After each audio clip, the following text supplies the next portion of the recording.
50 лет успешной работы. Библиотека БКПУ имени Мифтахиддина Акмуллы отпраздновала свой полувековой юбилей. За 50 лет существования научная библиотека сформировала уникальное собрание различной литературы – педагогической, гуманитарной, справочной, художественной и другой литературы.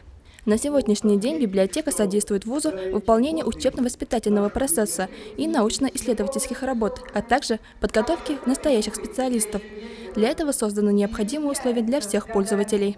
Сегодня библиотека подходит с такими значительными результатами в своем развитии, потому что за 50 лет здесь произошли качественные изменения.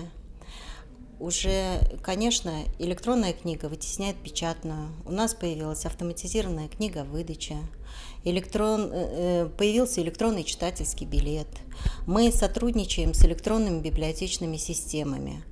Но, тем не менее, наш читатель, нельзя сказать, что он перестал читать.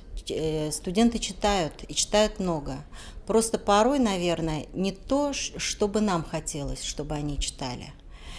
А мы много с ними встречаемся и видим, что у нас наши студенты читают. Просто изменились формы чтения. Они читают в электронном формате. Сегодня, но и не забывают, конечно, печатную книгу. Поздравить с таким знаменательным днем пришли не только преподаватели, деканы факультетов и директора институтов БКПУ имени Мифтахиддина Акмуллы, но и представители библиотек из других уфимских вузов. Представляю библиотеку Уфимского государственного нефтяного технического университета.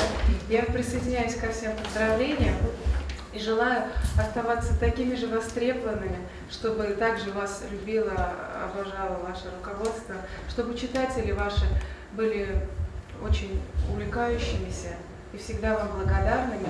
А самое главное, желаю вашей библиотеке процветания. А студенты-педагоги подарили юбиляру свое творчество. Здесь звучали и песни, и стихотворения.